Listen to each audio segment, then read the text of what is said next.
I am Jim Collison and live from Omaha, Nebraska and the Gallup offices in India. This is Gallup's Call to Coach, recorded on September 23rd, 2014. Call to Coach is a resource for those who want to help others discover and use their strengths. We have Gallup experts and independent strengths coaches share tactics, insight, and strategies to help coaches maximize the talent of individuals, teams, and organizations around the world. If you have questions during the webcast, we do have a live chat room that's available for you. It's right below the main video window if you're listening to the recorded version, or have questions about custom strengths coaching solutions for small, medium, or large organizations. Contact us. Just send us an email, coaching@gallup.com, or use the contact page found right there on coaching.gallup.com. Don't forget to visit the Gallup Strengths Center for all your coaching resources and training needs. That's just GallupStrengthsCenter.com. You can also catch the video and both streaming and downloadable audio for offline listening to past shows all over at coaching.gallup.com. Pooja Luthra is our host today. She works as an advanced consultant with Gallup there in our Delhi office. Pooja, it's great to see you, and welcome to another Call to Coach. Hi, Jim. Thanks. Hi, everyone, and welcome back to the Indian edition of Gallup Call to Coach. Again, thank you so much for all the encouragement that you guys have been giving us through the month on these Call to Coach series. I know a lot of you have benefited from what you hear, and it's very encouraging for us. Thank you very much for that. In our endeavor to sort of continue sharing best practices with you from Gallup-Certified coaches on how they have leveraged the tool of Strengths Finder. Today we have one such person. His name is Samir Parikh. Samir, we had the privilege of getting to know him when he did his Gallup certification back in April in Bombay. He is the MD and CEO of an organization that is a very, very strong advocate and a practitioner of strengths-based development. In fact, his organization has been a very early adapter of the idea of strengths. Almost 3 years ago, he did his certification and got a couple of his colleagues to do the certification this year. And now, amongst themselves, they have almost coached 1,800 individuals across both Indian as well as multinational organizations, and they're doing a great job of it as well. The one thing that we would hope to get out of this conversation from Samir is going to be one application, which is, of course, the individual strengths-based development path. In addition to that, he's done a lot of work with teams and organizations. So we'll hope to hear a lot on that from him. So Samir, a very, very warm welcome to the Indian edition of Gallup Call to Coach. Thank you. Thanks, Pooja, and it's really a pleasure to be here with all other colleagues at Gallup as well. And good morning to you, and also a great pleasure to be with you, Jim. Yeah. So, Samir, now that we start, why don't you start by telling us your top 5, the customary thing. What is your top 5? My top 5 are competition is number 1. And I believe there are not many people having competition with number 1, but I have that. And competition, that's where if there is something against which I have to really work on, I have to strive for results, that really excites me than rather than just being in a standalone mode. Harmony is the second one. Significance is the third one. Communication fourth. And adaptability is the fifth one. When had you taken your Strengths Finder, Samir? It was before the certification, right? Oh, yes. I took it long ago. I believe somewhere in 2011. And when we started doing some work using strengths philosophy, and that's where some of us underwent that assessment. And so, this is my top 5. Right. Yeah. So before we get into how you applied it and all of that, if I'm not wrong, I remember in April you had a few aha moments yourself during the session around some of your own talent themes. I know speaking a lot about competition, which you mentioned, even significance, etc., which came up, adaptability. So do you want to sort of recall exactly what happened and how you sort of had a more, you had a more holistic understanding of how your themes played out with each other? Yeah, I think the most interesting part was my participation during the program itself.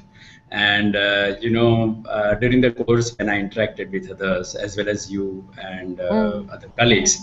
And I think it gave me a perspective about why am I behaving in a way, the way I behaved. For example, if we say competition, and that means that if I want to really look at the things, is it really satisfying my needs of being number one or doing better all the time? Or let's say communication, when I'm able to articulate thoughts and other ideas very quickly and put them into some kind of expressions and share that with all others.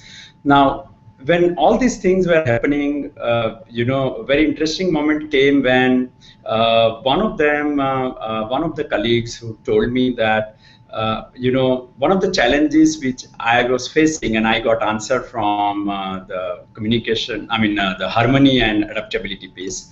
And that's where when I had to say no to people, and I have the communication ability already with me, which I can leverage very well to say no to people. And that's what I needed to, implement, and I needed to use that more. So when I started doing that, it started giving me wonderful results, not only during the course, but thereafter in my personal life as well, because, I have been associated with several other, organizations and in various other capacities, and purposefully, with conscious mind, I'm able to say no to people. And that, I think, is the perfect usage of harmony, and at the same time leveraging my communication theme very well. So those were some of the aha moments which I really got during the workshop. But I think taking that further, and post-workshop, I also had a coaching session with Vidya Thomas, I guess. She's the consultant with Gallup. And we had some really interesting discussion around my entire report. And that's where the whole idea came of having some kind of accountability partner with me who would make sure that, yes, my competition is there, my harmony is there, my adaptability is there, my communication significance. Really make sure that I lead to some kind of conclusion, because a lot of influencing and relationship themes are there. All these top 5 are basically influencing and relationship themes. So that's where that was really helping me to move into that direction. If I look at the top 5 now, and the way they have been part of my life, and I can talk about each one of them in somewhat detail. Should I do that right now, or sure, absolutely. Okay. No, absolutely. Okay. So let's talk about the communication piece. Right from childhood till today, when I see the application of communication, I have studied in vernacular language schooling. I've done my schooling in vernacular language, and now have been training people across South Asia and people from several nationalities. And I think one thing which has really helped me, which has come natural to me, is my communication theme. And that has helped me to verbalize all my thoughts and feelings and ideas so well that I am able to convey the messages fairly well, and that's where the responses of my training programs are fairly good. So I think that has really helped me a lot, and I can now relate that right from childhood, whenever I used to get opportunity to speak at any of the forums or platforms, I always used to grab those opportunities, and that's what I do even today as well, and that really helps me to create that kind of impact on the life of others and those who are working with me. So is the case of significance. In fact, in my complete report that when I read through, it has a very interesting statement which said that you would like to have freedom to handle things on your own. And when I recall, I worked for 15 years and then I resigned and started my company. So one thing which might have helped me to take that decision, because that was a bit tough, and I had a good job, and then leaving that good job and with having a family who had no business background. So that's where I started, and both competition and significance together, they played very well, because when I started with every day thinking, what can I do better than what I did yesterday? Or what can I do better than what some other colleagues or some other organizations have been doing? And that quest is really helping me to do something better. And when I do better using competition, the significance helps me to really get those kind of recognitions. Now the whole idea is, I'm not the one who would like to do things just for recognition. But using competition, when I do certain things, it helps me in getting recognition as well. And that's where, it helps me to take certain important or choose certain paths of my life, both professional and personal, as to what should I do. And when I'm choosing those paths, I think it is, I'm feeling that with the kind of background that we came up with, my top 5 have really helped me to reach at a place where I am today. It is mainly because of the interplay of competition, significance, and communication. So I think that has been a huge contributor to my life. Great. I think great examples, all of them, Samir. And the reason I say that is very simple. That when you become a coach or when you take your strengths finder, the first thing is being able to relate to the report. One thing is just reading the report, and the other thing is to see how it has played out in your life in the past, and then sort of extrapolating that to see how it can work better for you in the future as well. So I think you've done that beautifully. You've seen how it's worked for you in the past and how you've been able to extrapolate that.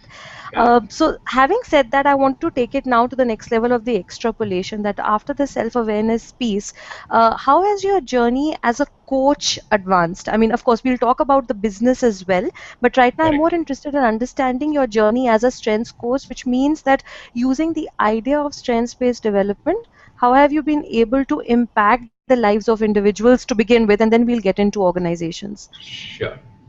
So I think the first and foremost thing that post my session on the certification course, I understood the importance of full 34 report. And I'll be very frank with you, even before I enrolled for certification course, I had taken download of full 34 report after my top 5 report about a year back. And when I looked at the report, and I had no idea how to use that report, so I said, oh, you get only this much? Because in top 5 you get full 19 page, and here you just get the serial order. And I said, come on, you don't get anything. So I even checked up with someone in Gallup as to, is this what you get in full 34? And I thought that it was by mistake that I got only 2 pages or 3 pages. But when I underwent this certification program, I realized the power of understanding dominant, supportive, and lesser themes. And I think in my all individual sessions with people, whether in formal manner or informal manner, since as an organization we talk a lot in strengths terms when we interact with each other. So we use full 34 extensively.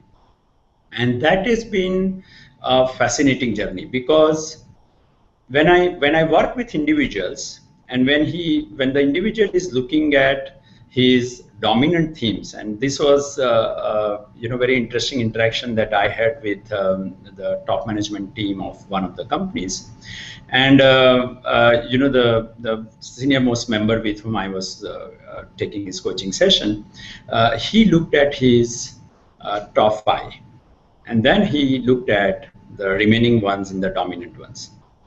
And then we had a good discussion about why is he, driving such a strong task orientation amongst his people. And he had achiever, activator, self-assurance, all 3 of them, not in top 5, but in next, I think 3 or 4 ones.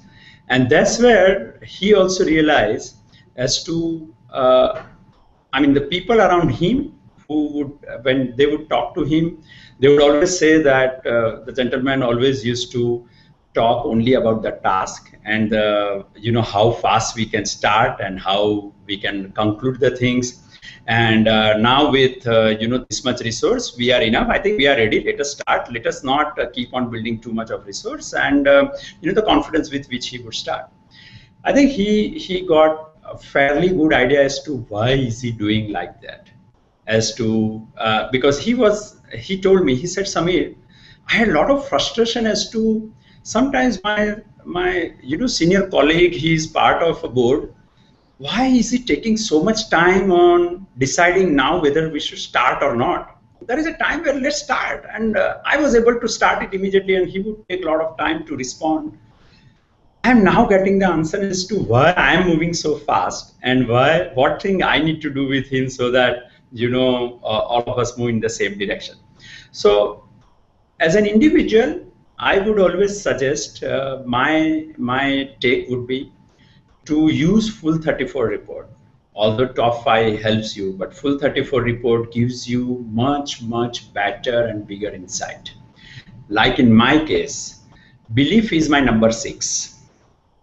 And I realize that the activities which are aligned with my personal values, I put in my best.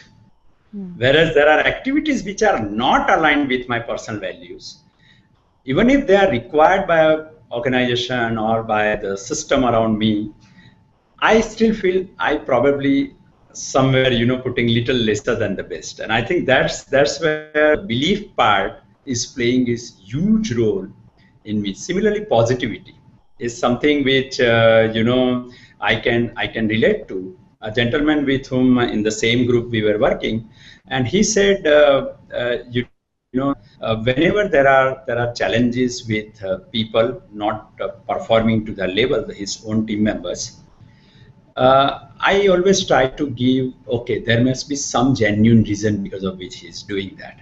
And he said that genuineness, as to why could I see that genuineness, and I was not getting answer from top 5. But when he looked at his positivity, he said, oh, this is what is something driving me to look at my responses to people. So it gives great insight, number 1. Number 2, which is very, very important, is to build confidence in people. I have already things which, leveraging which I can do much bigger and better jobs and can give much better performance. When you look at the report, and when I help them to go through I help them to look at how you are leveraging particular theme for achieving certain goals in life. And there is a typical tendency, people also look at the laser themes, and a person would say, hey, come strategic in my number 34.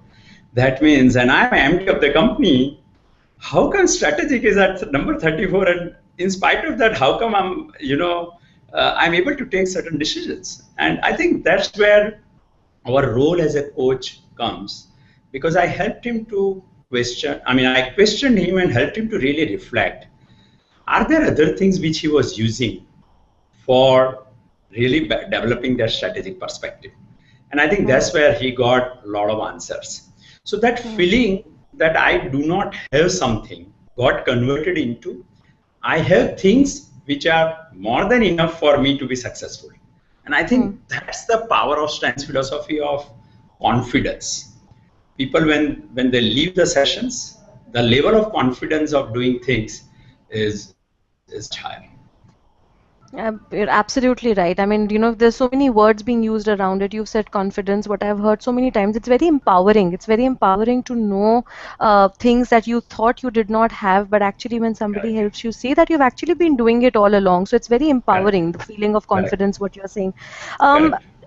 Would you remember, would you be able to share with us a recent example of where you were able to link a desired performance outcome with a theme intervention? Any example of something that you would like to share with our viewers today? Okay, I can share this example of my own colleague. And she has a very interesting theme combination. She has woo, communication, harmony, connectedness, and there is the fifth one. I'm missing that.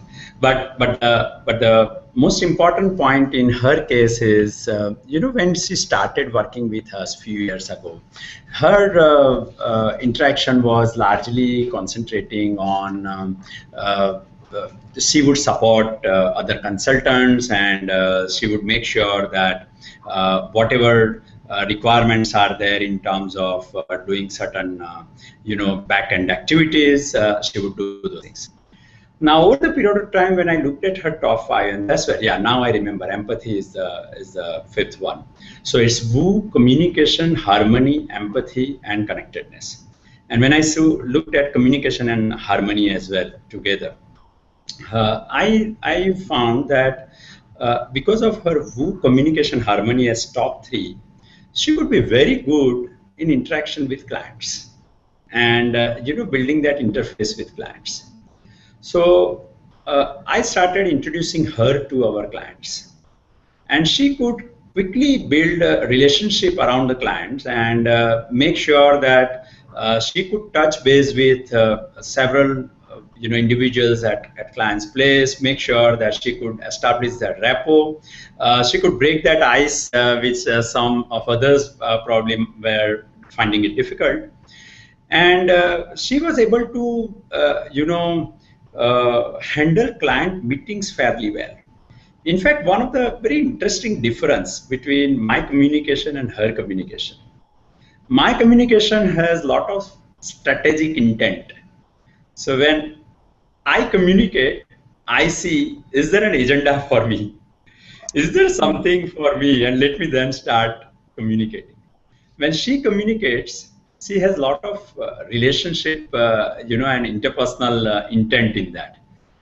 And that's where I realized that, her ability to build that lasting network is very, very high.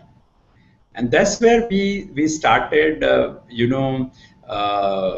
giving her higher responsibilities. And when we recently restructured our organization, identified various practice areas, heads, and who would handle those practice areas. And she got one of the very, very important portfolio, which really excited her to, do what she's doing today. So I think in terms of leveraging her strengths, and I used, when I say I helped her, I simultaneously use my capabilities, because using adaptability, I could realize that, okay, both combination of adaptability and communication, that I can help her take up certain tasks which otherwise I was doing.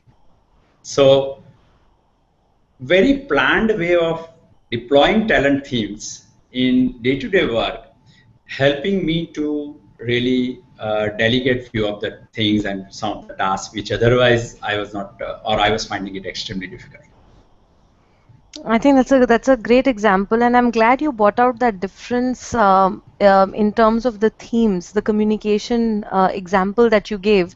Because I think the one thing about Strengths Finder which makes it a unique tool is the uniqueness of the instrument itself, which means that communication we could see as a number 1 theme for 2 different individuals, but it could manifest itself absolutely differently because their theme combinations are so unique.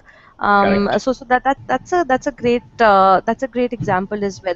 So when you talk about coaching in organizations, and I'm coming to the team part of it in a bit, but what really intrigued me when you gave that first example of interacting with the top management is that you're a business owner as well.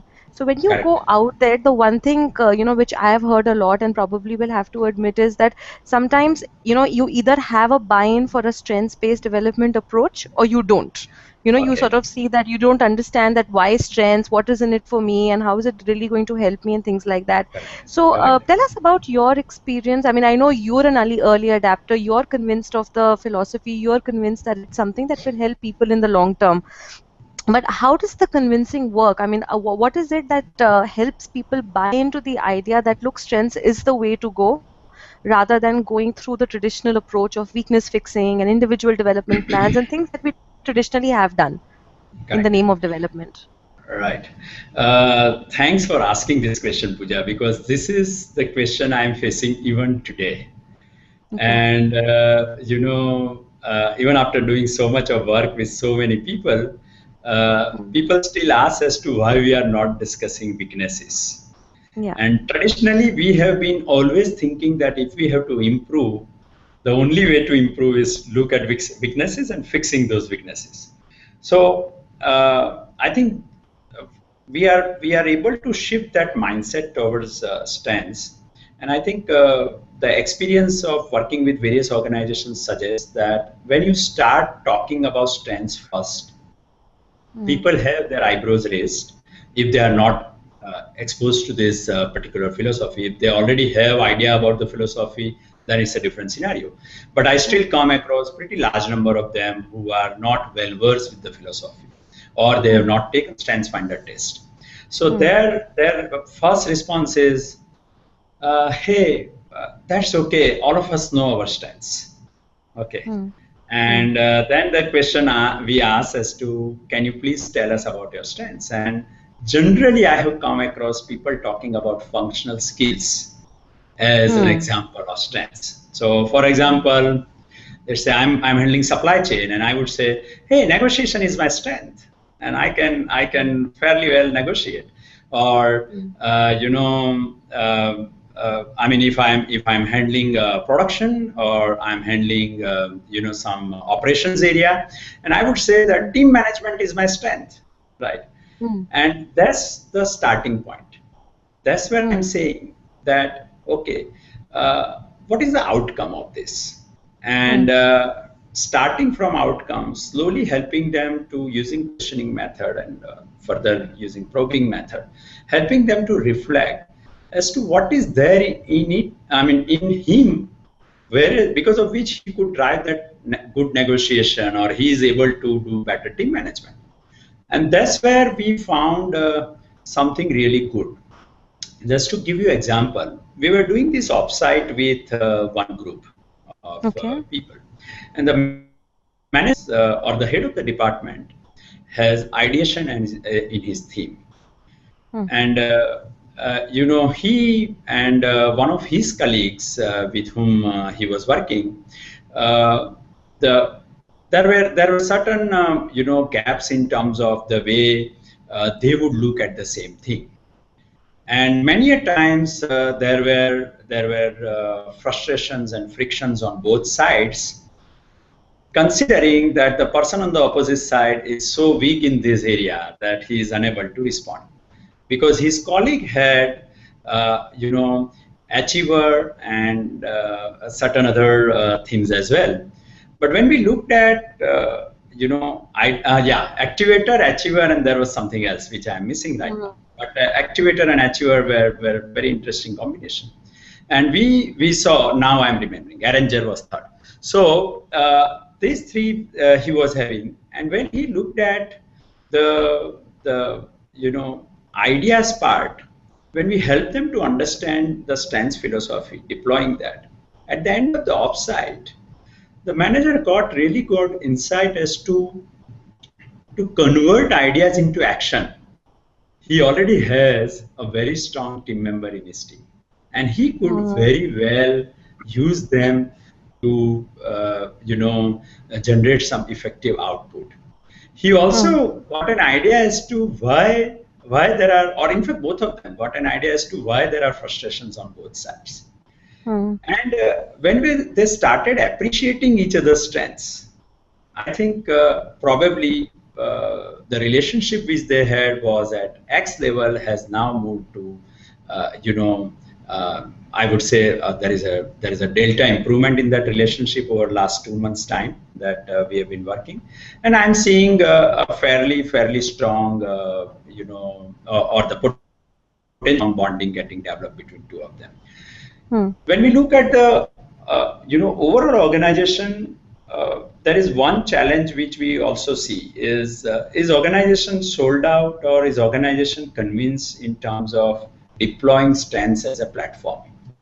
because organizations do have various platforms already, or they might already be convinced about A or B platform, and you took about, certain traditional philosophy of looking at weaknesses, or developing IDPs around weaknesses, and then drawing action plans which could help you to fix weaknesses.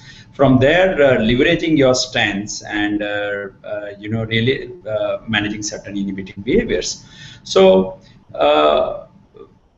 when we talk of strengths, I think one important thing as a coach we must try to talk is, as a pilot we do with one small group, but then encourage them to make that or consider that as a platform for entire organization.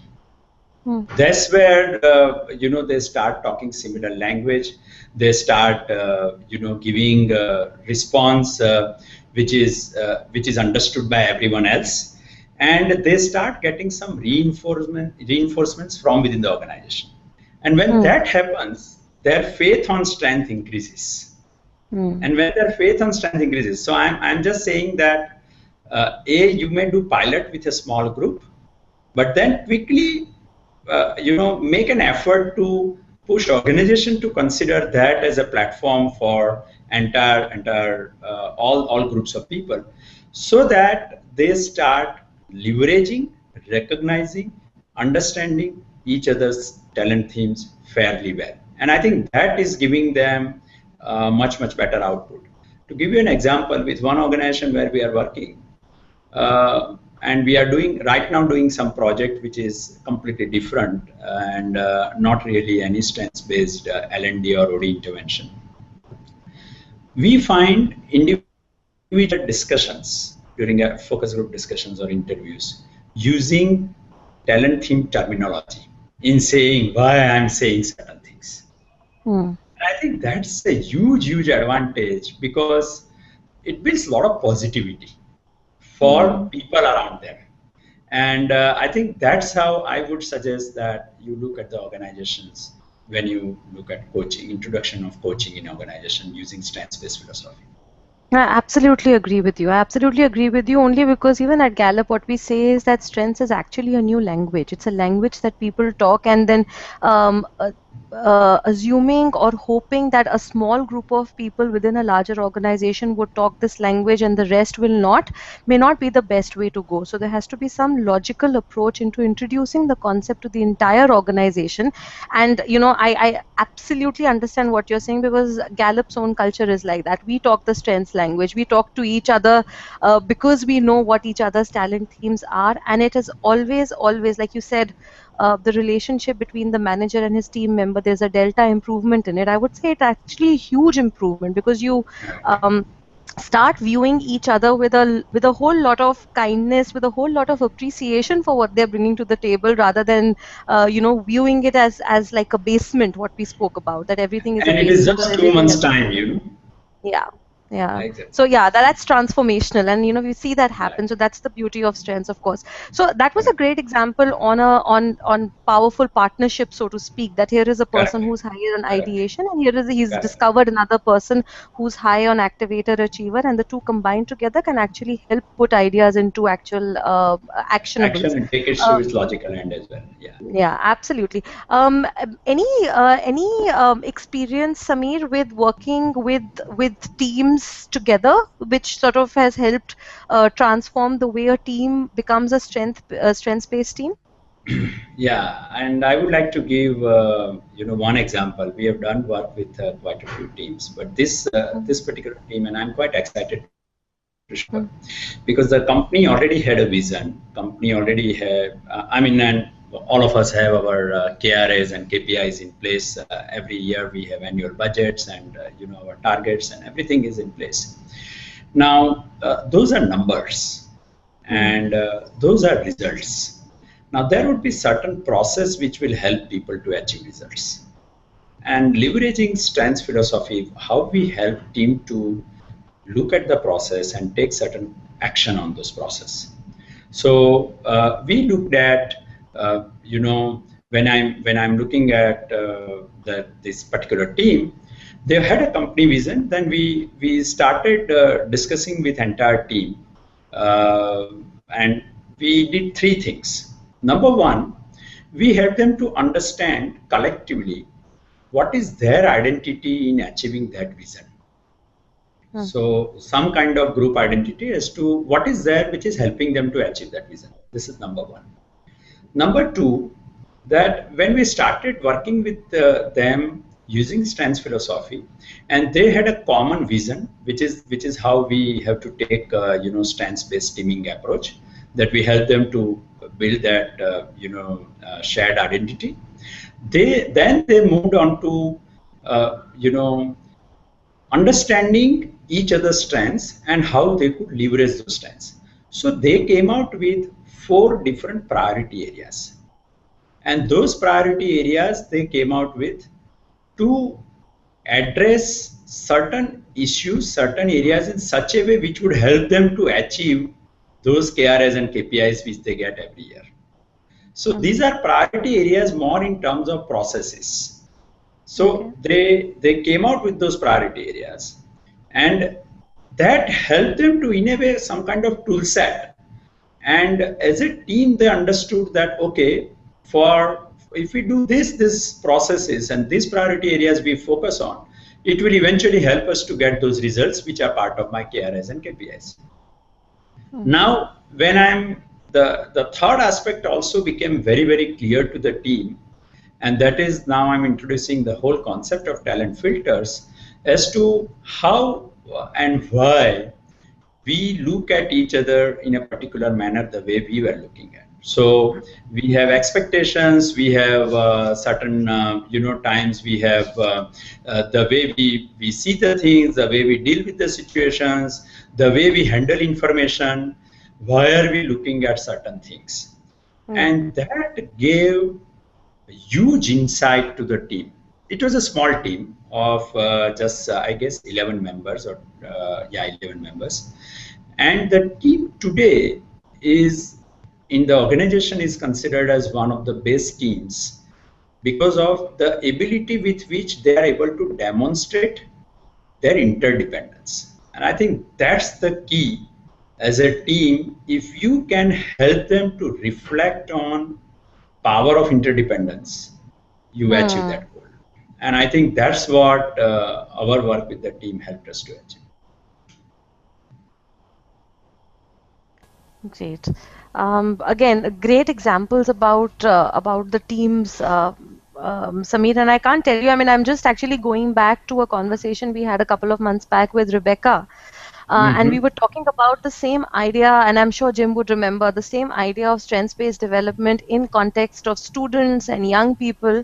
And here we are using a similar idea on how it's helping organizations, managers, teams, and actually helping them achieve certain performance outcomes by way of using their talent theme. So that's how multifaceted this entire idea of strengths-based development is. Jim, I believe we have questions as well. Yeah, we did have one question came in earlier when you were talking about your top 5 from Dinesh. He asked some of your thoughts on harmony. You know, you have harmony number 2, and that is that's a strength that is sometimes misunderstood in the way it plays itself out. How does harmony play out for you? Okay, I think for me it's one of the best tools I have with me. And that is my, comfort of managing different views and, scenarios wherein, if there are conflicting situations where there are confrontations which are inevitable in any business scenario. It is part of our life, and the way I am able to appreciate different views, I think harmony helps us a lot. But the biggest, and that's where it acts like a balcony for me, that, okay, I'm leveraging harmony to manage those and to appreciate those confrontations. When I'm, I have seen, and if the question is in context to, it is misunderstood in the organizations at times, it could be because it may be perceived as if you are non-assertive. And is there something which is holding you back from expressing your opinions? Now, for my case, communication comes to my rescue.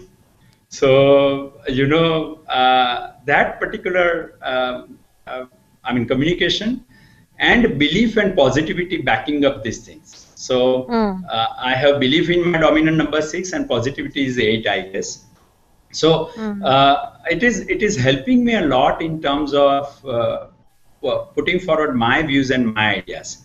So, in the organization, harmony has a huge advantage because there is no organization without conflict and without confrontation. So when you have different views, different opinions, that's where harmony, if one can deploy and leverage other talent teams to express your views and share your information, or let's say analytical you have, and you use in terms of analyzing data, putting forward your views or the context or relator. I mean, what combination you have will work. Another example I would say is, let's say significance, harmony and positivity together helps me in building my credibility a lot, because there are a lot of people seeking help. So that is actually, harmony is helping me to really give guidance to people. I'm not talking just as coach, but even as a manager, even as friend, and even as a guide. So I think that's how it is helping. And I think when there are tough scenarios in the organization, harmony is one thing which can help you to continue your listening. Otherwise, the chances, right? So that's how I would say, Dinesh, for this.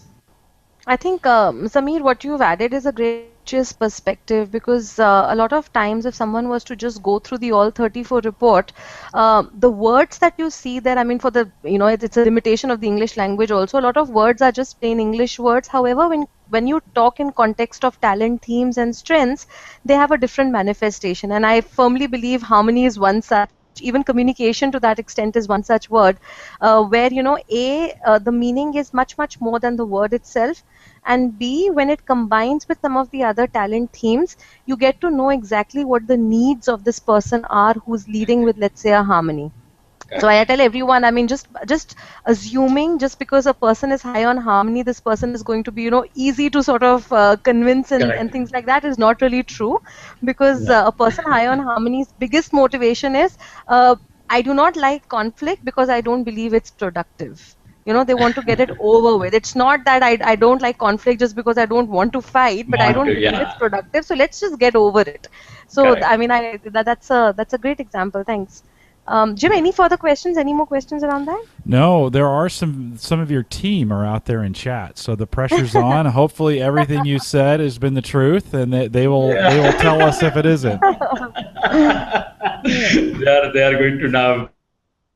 They're going to give me some good time. They will know now. Well, and my wife as well. I believe she is watching. She's one of my accountability partners. So she is going to as well have some good time with me. Very good. Well, Pooja, I think we are about ready to come in for a landing on this one.